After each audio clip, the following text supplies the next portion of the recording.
Hello दोस्तों, आपका आलोक motion classes में बहुत बहुत स्वागत है। दोस्तों आज हम सीजी बोर्ड असाइनमेंट 4 दिसंबर माह के कक्षा 10वीं विषय सामाजिक विज्ञान के सभी प्रश्नों के उत्तर इस वीडियो में लाए हैं। दोस्तों चैनल को सब्सक्राइब कर लें क्योंकि हम हर महीने जो आपका असाइनमेंट आता है हम उसकी वीडियो अपलोड करते रहते हैं। तो दोस्तों चलिए बिना टाइम गवाए करते हैं सभी प्रश्नों के उत्तर।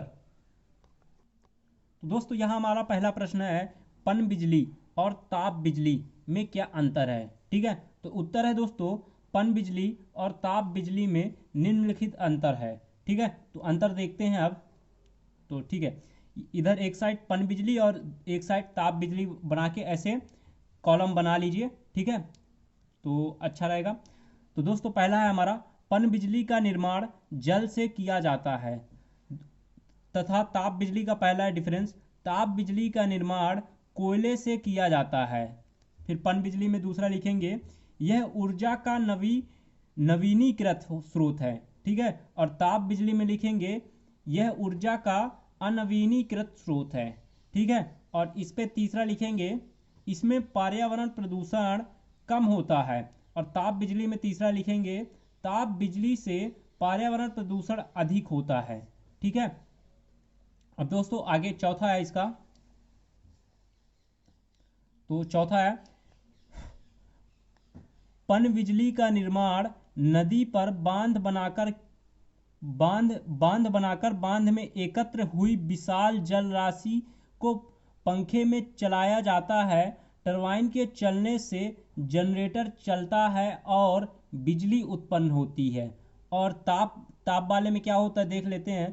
ताप विद्युत में बड़े पैमाने पर कोयला जलाया जाता है, जिसके ताप से पानी गर्म होता है और पानी गर्म होने पर भाप की ताकत से टरबाइन का फैन चलता है, जिससे लाइट जनरेट होता है।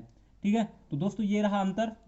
तो अगर वीडियो पसंद आ रहा तो वीडियो को लाइक कर दें। ठीक है, और चैनल को सब्सक्राइब कर दें क्योंकि हम इसी तरह के असाइनमेंट के क्वेश्चन लाते रहते हैं। चलिए अगला क्वेश्चन करते हैं।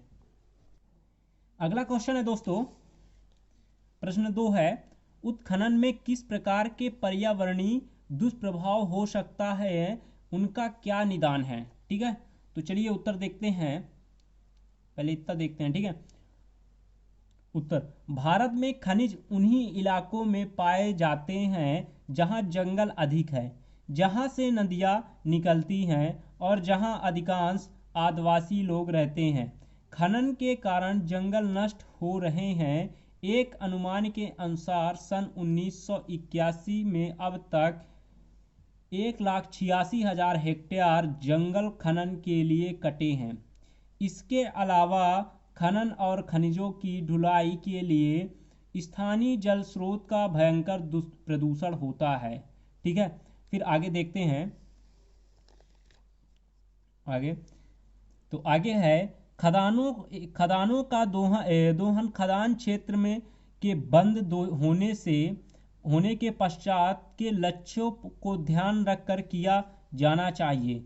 इसके तहत खदान भूमि को दोहन पूर्व की स्थिति में लाना अथवा उसे अन्य उत्पादक कार्य के लिए उपयोगी बनाना प्रमुख लक्ष्य होना चाहिए।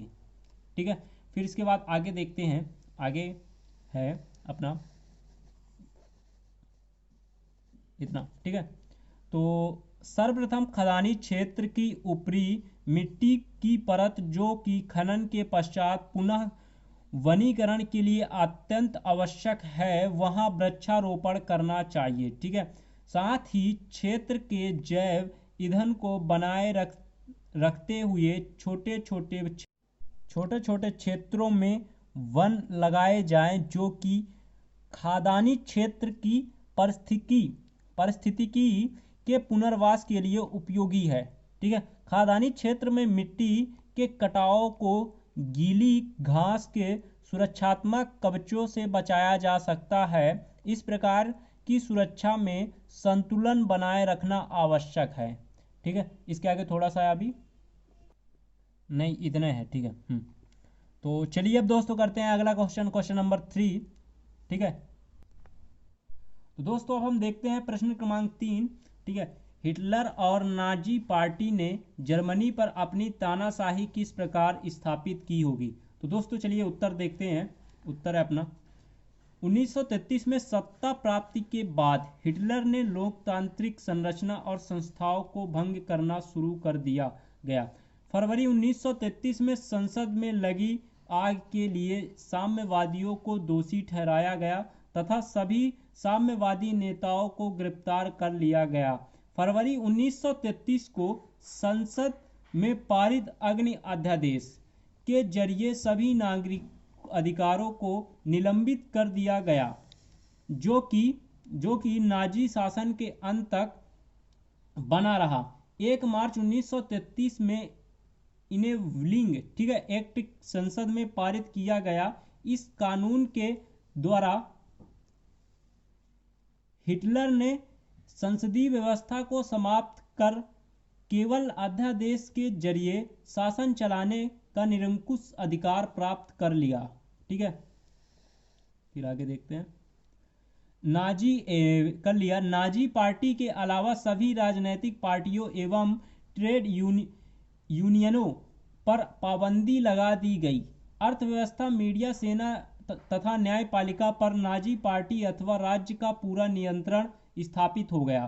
ठीक है, फिर इसके बाद संपूर्ण जर्मनी को नाजी विचारधारा के अनुरूप व्यवस्थित एवं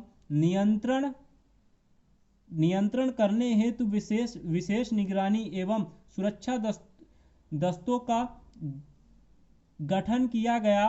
ठीक है, फिर अपराध नियंत्रण पुलिस एवं एसडी सुरक्षा सेवक जैसे नाजी संस्थाओं को बेहिसाब असंवैधानिक अधिकार प्रदान किए गए। ठीक है, फिर आगे पढ़ते हैं। आगे दोस्तों, संपूर्ण जर्मन समाज का नाजीकरण किया गया तथा नाजी पार्टी के खिलाफ विचारधारा रखने वाले सभी समूहों को बलपूर्वक खत्म कर दिया गया। ऐसा तानाशाह था दोस्तों। ठीक है ना दोस्तों, अब चलते हैं प्रश्न क्रमांक 4 पर अपने। तो ये है हमारा प्रश्न क्रमांक 4। संयुक्त राष्ट्र सुरक्षा परिषद में 5 देशों को विशेष अधिकार दिए गए, ऐसा क्यों किया गया? क्या यह उचित था? अपने विचार लिखिए। ठीक है, तो चलिए विचार लिखते हैं अपने उत्तर। ठीक है, तो उत्तर है दोस्तों, संयुक्त राष्ट्र सुरक्षा परिषद में 5 देशों संयुक्त राज्य अमेरिका, ब्रिटेन, फ्रांस, स्वीडन, रूस और चीन, इन देशों को विशेष अधिकार दिए गए। ये देश संयुक्त राष्ट्र संघ के स्थायी सदस्य थे। उन्हें जो अधिकार दिया गया वह वीटो का अधिकार था। किसी निर्णय पर राष्ट्रों को अर्पित होने पर अन्य देशों को वे उस निर्णय को सैनिक बल के आधार पर लागू कर सकते थे। इसलिए यह व्यवस्था की गई। यह उचित था क्योंकि इसके कारण संयुक्त राष्ट्र संघ सफल हो सका। ठीक है, तो ये सका है। ठीक है, तो ये इसका उत्तर यहीं तक रहा। ठीक है, हमारा विचार इतने हैं। तो चलिए दोस्तों, अब चलते हैं प्रश्न क्रमांक 5 पर। तो दोस्तों यहाँ हमारा प्रश्न क्रमांक 5 है, आय पर कर और वस्तुओं पर कर, इन दोनों में से कौन सा कर अमीरों को और कौन सा गरीबों को अधिक प्रभावित करता है? ठीक है, तो उत्तर है दोस्तों, उत्तर आय पर कर अमीरों को अधिक प्रभावित करेगा और वस्तुओं पर कर गरीबों को अधिक प्रभावित करेगा। चलिए देखते हैं कारण क्यों करेगा। क्योंकि आय पर लगने वाला कर एक निश्चित आय के बाद ही लगता है, जो प्रायः गरीबों को नहीं देना पड़ता। ठीक है, यह देना होता है। और जिनकी आय ज़्यादा होती है उन्हें अधिक कर देना पड़ता है। इस प्रकार आय कर का प्रभाव अमीरों पर पड़ता है। ठीक है, और देखते हैं अगला, वस्तुओं पर कर गरीबों को अधिक प्रभावित करता है। क्योंकि वस्तुओं पर लगने वाला कर सभी लोगों को समान रूप से देना पड़ता है। वस्तुओं की ज़रूरत सभी की होती है, उनकी कीमत से में कर शामिल होता है। ठीक है, अतः अमीर आदमी की आय अधिक होने से उन पर उसका कोई प्रभाव नहीं पड़ता, जबकि गरीब भी उसी वस्तु को उतना ही कर देता है, अतः गरीब इससे अधिक प्रभावित होता है। तो दोस्तों यहाँ तक उत्तर यही रहा। ठीक है, 5वें का। तो दोस्तों हमने सभी प्रश्नों के उत्तर कर लिए हैं असाइनमेंट के।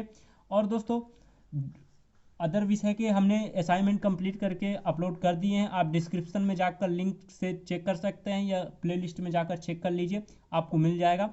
दोस्तों इसी तरह के असाइनमेंट के लिए आप हमारे चैनल को सब्सक्राइब कर लें। मिलते हैं अगले वीडियो पर।